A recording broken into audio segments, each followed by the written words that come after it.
இன்றைக்கி ஒரு குட்டி விளாக் பார்க்கலாமா. இன்றைக்கி வந்து என்னோடய ஹஸ்பண்டோட ஃப்ரெண்ட்ஸ்லாம் வீட்டுக்கு வராங்க. ஒரு சின்ன கெட்டுகெதர் மாதிரி வச்சுக்கோங்களேன். ஸோ அதுக்காக தான் வந்து ரெடி பண்ணிகிட்டு இருந்தோம்.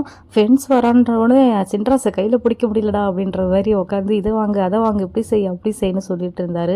இதில் பாதி வேறு அவரே சமைச்சார் ஃப்ரெண்ட்ஸுக்காக.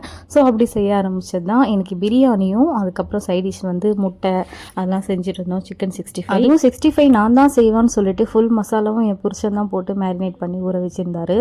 ஆனால் டேஸ்ட்டு செம்மையாகவே இருந்தது. நான் வந்து பிரியாணி வந்து ரெடி பண்ண ஆரம்பிச்சிட்டேன். முட்டை சைடில் வேக போட்டேன். ஸ்டார்ட் பண்ணதே கொஞ்சம் லேட்டு தான். அதனால் முடிஞ்ச அளவுக்கு சீக்கிரமாக செஞ்சுட்டுனா அவங்க வரும்போது கொஞ்சம் உட்காந்து பேசுறதுக்கு கரெக்டாக இருக்குமே சொல்லிட்டு கடகடன்னு செய்ய ஆரம்பிச்சாச்சு. இப்போலாம் எனக்கு பிரியாணி செய்கிறது ஜஸ்ட் 1 hour இருந்தாலே போதும். டக்குன்னு செஞ்சு முடிச்சிருவேன். ஏன்னா அந்த அளவுக்கு ப்ராக்டிஸ் ஆகிடுச்சுன்னு நினைக்கிறேன். ஒரு பக்கம் வெட்டிட்டு அதை வதக்கிட்டு இன்னொரு பக்கம் வெட்டிட்டு அது மாதிரி பண்ணுறது. அப்படி பண்ணும்போது வேலையும் டக்குன்னு முடிகிற மாதிரி இருக்குது. ஃபர்ஸ்ட்லாம் ஃபுல்லாத்தையும் அரிஞ்சு வச்சுட்டு ஸ்டார்ட் பண்ணும்போது ரொம்ப நேரம் வேலை செய்கிற மாதிரி இருக்கும். காலெல்லாம் பெண்டு கிளம்பி எனக்கு வேற ஸ்டார்டிங்லேருந்தே கீழே உட்காந்து பொறுமையாக வெட்டுற பழக்கமே இல்லை. எவ்வளோ இருந்தாலுமே நின்றுட்டு தான் வெட்டுவேன். அதுதான் எனக்கு ஈஸியாக இருக்கிற மாதிரி ஃபீல் ஆகும். இது மாதிரி வெட்டிடலாம் செஞ்சோன்னா ரொம்ப நேரம் ஆகுமே சொல்லிட்டு தான் இதை மாதிரி ஸ்டார்ட் பண்ணேன். இது வேலையும் ஈஸியாக முடியுது, அதே மாதிரி ரொம்ப ஈஸியாகவும் இருக்கிற மாதிரி ஃபீல் ஆகும் எனக்கு. நீங்கள் சமைக்கும் போது எதை மாதிரி டிப்ஸ்லாம் ஃபாலோ பண்ணீங்கன்றதை கமெண்ட்டில் ஷேர். இது வந்து ஒரு 2-3 நாள் சேர்ந்த விளாக் தான். ஒரே விளாகாக எடுக்கணும் தான் நானும் ஆசைப்பட்டேன். பட் ஃப்ரெண்ட்ஸ் வந்ததுக்கப்புறம் பேசுறதுக்கே கரெக்டாக இருந்ததா. ஸோ அன்றைக்கி விளாக் எடுக்கவே முடியல. அப்படியே நானும் மறந்துட்டேன். அதுக்கப்புறம் அவங்களும் கிளம்பி போயிட்டாங்க. அப்புறம் தான் யோசிச்சு அச்சோ விளாகுன்னு ஒன்று எடுத்துமே அதை விட்டுட்டுமேன்ற மாதிரி ஃபீல் ஆச்சு. சரி விடுங்க, மற்றதை கண்டினியூ பண்ணிக்கலாம். ஆக்சுவலாக வீடியோ போட வேணாம் தான் நினச்சேன். அதுக்கப்புறம் சரி திரும்ப அகைன் வெளியெல்லாம் போனோமா, சரி சேர்த்து போட்டுடலாம் அப்படின்னு சொல்லிட்டு தான் ஃபீல் பண்ணேன். இதை மாதிரி ஃப்ரெண்ட்ஸ் வரும்போதெல்லாம் பார்க்கவே உண்மையாக சொல்லணும்னா ஆசையாக இருக்குது. கல்யாணத்துக்கு முன்னாடியும் சரி கல்யாணத்துக்கு பின்னாடியும் சரி எங்கள் ஃப்ரெண்ட்ஸு கூட இந்த மாதிரி டைம் ஸ்பெண்ட் பண்ணதே இல்லை. நாங்கள் மிஞ்சி போனால் ஒரு கோயில் குளத்துக்கு போவோம். அதுக்கும் 1/2 hour இல்லை 1 hour தான் டைம். வீட்டில் சொல்லி அமைச்சிருவாங்க இத்தனை மணிக்குள்ளே வீடு வந்து சேலெல்லாம் செருப்படி விடும் அப்படின்னு சொல்லிட்டு. ஸோ அதுக்கேற்ற மாதிரி டைமை பார்த்துட்டு அவசரமாக ஓடி அவசரம் வர மாதிரி தான் இருக்கும்.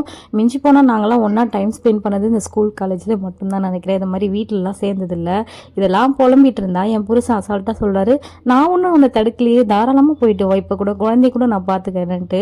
என்னதான் அவங்க அப்படி சொன்னாலும் நமக்கு மனசு வர மாட்டேங்குது. ஒரு 1/2 mணி நேரம் பிள்ளைய விட்டு போனாலே புள்ள என்ன பண்ணுமோ, அம்மாவை கேட்குமோ, தனியாக இருக்குமோ, சாப்பிட்டாடான்னு யோசிக்க தோணுது. இது போதாதுன்னு ஒரு ஃபேமிலியிலையும் ஒரு சூழ்நிலை. சில பேருக்கு 2 குழந்தை இருக்குது, சில பேருக்கு 1 குழந்தை இருக்குது.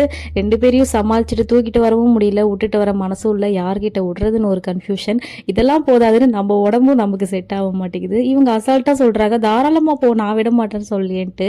நானும் சொல்லி வச்சுருக்கேன் கண்டிப்பாக ஒரு நாள் போ, அன்றைக்கி வீட்டிலலாம் இருக்குது அப்படின்னு சொல்லிட்டு. அதெல்லாம் முடிச்சுட்டு இது அடுத்த சண்டே கிட்டத்தட்ட 1 week கழிச்சு தான் வெளியே போயிருந்தோம். பீச்சுக்கு தான். மெரினா பீச் போனது ஒரு குத்தமாடான்ற மாதிரி பண்ணிட்டாங்க.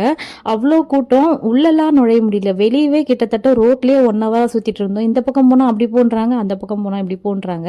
சண்டே போனால் தான் தப்பாச்சுன்னு நினைக்கிறேன். ஐ திங்க் சீக்கிரமாக போயிருந்தால் கொஞ்சம் சீக்கிரமாக ஸ்பெண்ட் பண்ணிக்கலாம் டைம் நிறையா.